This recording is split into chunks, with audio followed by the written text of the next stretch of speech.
جی بالکل، جیسا کہ آپ دیکھ سکتے ہیں میں آپ کا ہوسٹ شہریار علی گوری کے 6 نیوز کراچی۔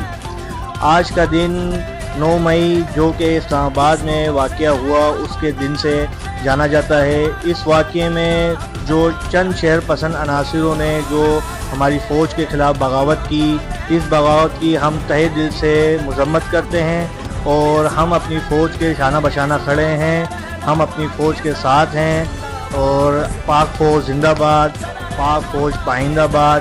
ایسے لوگوں کو کیفر کردار تک پہنچانے میں ہم انشاءاللہ پوری کوشش کریں گے اور ہم اپنے فوج کے ساتھ ہیں۔